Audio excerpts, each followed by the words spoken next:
सज्जन Verma Congress party के नेता विवादित टिप्पणी करते हुए नजर आए, कहा कि जो भारतीय जनता पार्टी के नेता है उनकी हालात शेख हसीना जैसी होगी। कह रहे थे कि जनता बीजेपी नेताओं के घर में घुसेगी, जैसे कि हमने लगातार देखा पीएम आवास में वहां पर जो प्रदर्शनकारी थे वो घुसे थे। इसी तरह से सज्जन वर्मा जो कांग्रेस पार्टी के नेता वो कह रहे हैं कि बीजेपी नेताओं के घर में भी ऐसी जनता घुसेगी। बीजेपी के करप्शन से लोग परेशान हो गए हैं, हसीना जैसा ही भारतीय जनता पार्टी के नेताओं का हाल होगा। आपको सुनवाते हैं उनकी तरफ से क्या कुछ कहा गया। नरेंद्र मोदी जी, अमित शाह जी, मोहन यादव और कैलाश, सुन लो, कल बांग्लादेश की जनता घुस गई प्रधानमंत्री आवास में। 6 महीने पहले श्रीलंका की जनता घुस गई थी प्रधानमंत्री आवास में। अब तुम्हारे घरों में ये घुसेगी जनता। नरेंद्र मोदी जी, अमित शाह जी, मोहन यादव और कैलाश, सुन लो, कल बांग्लादेश की जनता घुस गई प्रधानमंत्री आवास में। 6 महीने पहले श्रीलंका की जनता घुस गई थी प्रधानमंत्री आवास में। अब तुम्हारे घरों में ये घुसेगी जनता।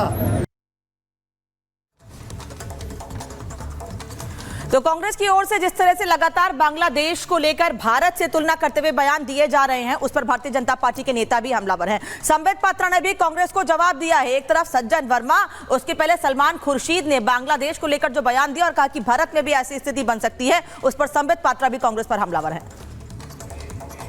प्रकार से सलमान खुर्शीद, और केवल सलमान खुर्शीद नहीं, अभी सुनने में आ रहा है कुछ और कांग्रेस के नेताओं ने भी यह कहा है कि जो स्थिति आज बांग्लादेश में है उसी प्रकार की स्थिति भारत में भी हो सकती है। आप चिंता करके देखिए, सोच करके देखिए किस प्रकार की सोच कांग्रेस पार्टी की है। आज मुझे याद आता है जब पार्लियामेंट में खड़े होकर राहुल गांधी कहते थे कि इस देश में आग लगेगा, इस देश में दंगे होंगे, इस देश में प्रधानमंत्री जी के ऊपर हमला होगा। तो वो क्यों कहते थे? और जब विदेश यात्रा में राहुल गांधी जाते थे और कई लोगों से चोरी चुपके विदेश में जाकर मिलते थे और भारत के खिलाफ वहां कह के आते थे, तो आज मालूम पड़ रहा है आखिरकार मंशा क्या थी।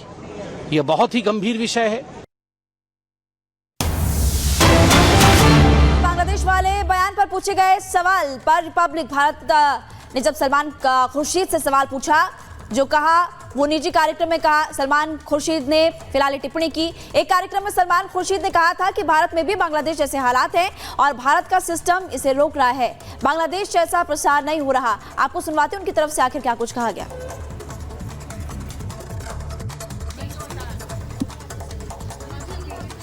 Your own party has distanced itself. No. Your own party has distanced itself from your comment. What do you have to say? Please ask my party.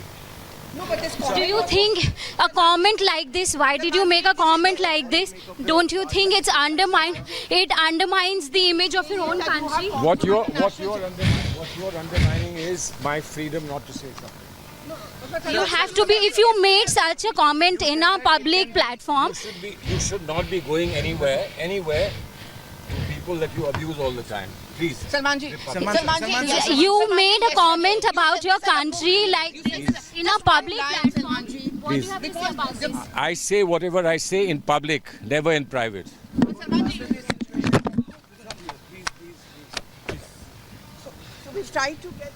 So this was the response from Salman Khurshid. He said that he said what he said in the public platform. However, he's not ready to respond. तो सलमान खुर्शीद ये कह रहे हैं कि उन्होंने अपने एक निजी कार्यक्रम में ऐसी बात कही थी, पब्लिकली ऐसी बात नहीं कही गई थी। इस पर कोई जवाब चाहिए तो पार्टी से बात कीजिए, इस पर पार्टी इस पर सफाई देगी।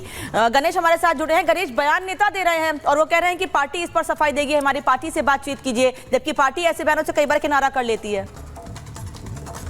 देखिए, जिस तरीके से जो सलमान खुर्शीद का जो बयान आया उसके बाद पूरी तरीके से सवाल खड़े हो रहे हैं कि जिस तरीके से जो सलमान खुर्शीद कह रहे हैं, जिस तरीके जो हालात बांग्लादेश में हुए उस तरीके से भारत के अंदर भी हो सकते हैं। उसके बाद सत्ता में जो रूढ़ है बीजेपी उसको लेकर पूरी तरीके से निशाना साध रही है और कह रही है कि इनके मंसूबे किस तरीके से वो साफ तौर से दिखाता है। मोदी से नफरत करते करते एक तरीके से ये भारत से भी नफरत करते लगे। इस तरीके से बीजेपी के जो तमाम नेताओं का बयान है और लगातार जिस तरीके से ये जो बयान दिया है उसके बाद लगातार सत्तारूढ़ बीजेपी पूरी तरीके से कांग्रेस पर निशाना साध रही है और कह रही है कि इनके मंसूबे किस तरीके से हो सकते हैं। कांग्रेस मुख्य विपक्षी दल होते हुए इस तरीके से अगर उनका एक नेता, जो वरिष्ठ नेता है, पूर्व में केंद्रीय मंत्री रह चुके हैं, इस तरीके से वक्तव्य देते हैं तो बहुत बड़ी हैरानी की बात है कि क्योंकि ये देश की सुरक्षा अखंडता के पूरी सवाल के ऊपर ये सवालिया निशान खड़ा करते हैं। एक तरीके से केंद्रीय मंत्री का अगर इस तरीके से कथन आता है, जिस तरीके से जो हमारे जो सहयोगी उन्होंने सवाल किया सलमान खुर्शीद से, उनका साफ तौर से जिस तरीके से जो उन्होंने बयान दिया वो साफ तौर से देखने लायक था। जी ठीक है, धन्यवाद गणेश आपका इस जानकारी के लिए।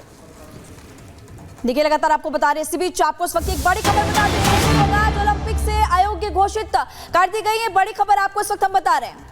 तो विनेश फोगाट, जिन्होंने कल लगातार बैक टू बैक 3 मुकाबलों में बड़ी जीत हासिल की थी और विश्व नंबर 1 खिलाड़ी को पटकनी दी थी, सिल्वर मेडल के साथ साथ गोल्ड पर भी कब्जा करने की तैयारी थी, लेकिन उन्हें अयोग्य घोषित कर दिया गया है। भारत ने इस पर आपत्ति भी दर्ज कराई है। कुश्ती का फाइनल नहीं खेल पाएंगे विनेश फोगाट। एक तरफ विनेश को लेकर पूरे देश भर में उनकी हौसला अफजाई के लिए सोशल मीडिया से लेकर हर जगह पर यह कहा जा रहा था कि विनेश ने जिस तरह से खेल खेला है वो अच्छा है और आगे विनेश अच्छा परफॉर्म करेंगी, लेकिन अयोग्य घोषित किया गया है और कहा जा रहा है कि 100 ग्राम ओवरवेट है विनेश फोगाट। दरअसल 50 किलोग्राम कुश्ती में विनेश फोगाट लड़ती हैं, कुश्ती खेलती हैं और विनेश फोगाट का जब वजन किया गया तो कहा जा रहा है कि 100 ग्राम ज्यादा है अपने वजन से, इसीलिए वो कुश्ती ओलंपिक में कुश्ती में फाइनल नहीं खेल सकती हैं, अयोग्य घोषित कर दी गई हैं। आज रात को 10 बजे उनका फाइनल मुकाबला महिमा होना था, लेकिन उनको उसके पहले अयोग्य घोषित कर दिया गया है। आप सही कह रही है और फैसले पर भारत इस वक्त विरोध भी कर रहा है। ज्यादा वजन की वजह से वो नहीं लड़ पाएंगे अपना फाइनल मैच। 50 किलोग्राम रेसलिंग के फाइनल में वो पहुंची थी और लगातार खुशी भी जाहिर की जा रही थी। इनफैक्ट हम दोनों सुबह बात भी कर रहे थे इस पूरे मामले को लेकर कि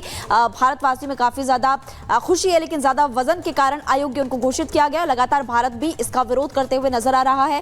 ये बड़ी खबर इस वक्त ओलंपिक से जुड़ी हुई हम आपको बता रहे हैं। विनेश फोगाट अयोग्य घोषित की गई हैं, ओवरवेट होने की वजह से उनको अयोग्य घोषित किया गया। कुश्ती का फाइनल नहीं खेल पाएंगी और आज देखिए सुबह से लगातार हम आपको जानकारी दे भी रहे थे। एक तरफ आपने देखा मनु भाकर जब वापस आई, उसके बाद आज उनके मैच पर सभी की नजरें थी और सभी को गोल्ड की उम्मीद भी थी, लेकिन अब विनेश फोगाट से जुड़ी हुई, ओलंपिक से जुड़ी हुई बड़ी खबर इस वक्त हम आपको बता रहे हैं कि ओवरवेट होने की वजह से वो अपना फाइनल मैच अब नहीं खेल पाएंगी। 100 ग्राम उनका वजन ज्यादा बताया जा रहा है। दरअसल सिल्वर तो पक्का ही माना जा रहा है विनेश फोगाट को लेकर, लेकिन आज फाइनल मुकाबला था उनका रात 10 बजे, जिसको लेकर देश भर में दुआएं भी हो रही थी और लगातार हौसला अफजाई भी विनेश फोगाट को लेकर हो रही थी, क्योंकि लगातार ब्रॉन्ज तो भारत ने जीते हैं, लेकिन अभी तक सिल्वर या गोल्ड से जुड़ी हुई कोई भी खुशखबरी भारत नहीं आई है। ऐसे में गोल्ड को लेकर विनेश फोगाट से बहुत ज्यादा उम्मीदें थी। विनेश के साथ साथ जैवलिन थ्रो में भी पूरी उम्मीद है देश को कि नीरज चोपड़ा अच्छा करेंगे और गोल्ड लेकर आएंगे, लेकिन अभी भारत के खेल प्रेमियों को बड़ा झटका इस लिहाज से लगा है कि विनेश फोगाट 100 ग्राम ओवरवेट निकली हैं। जब उनका वजन किया गया कल के मुकाबले के बाद तो 100 ग्राम ओवरवेट निकली हैं। एक तरफ लगातार बधाइयों का तांता लगा हुआ है और विनेश फोगाट को लेकर सोशल मीडिया से लेकर हर जगह यह कहा जा रहा है कि विनेश से जो उम्मीदें थी वो उन्होंने पूरी की हैं, लेकिन उनका वजन ज्यादा होने की वजह से उन्हें अयोग्य घोषित कर दिया गया, यानी कि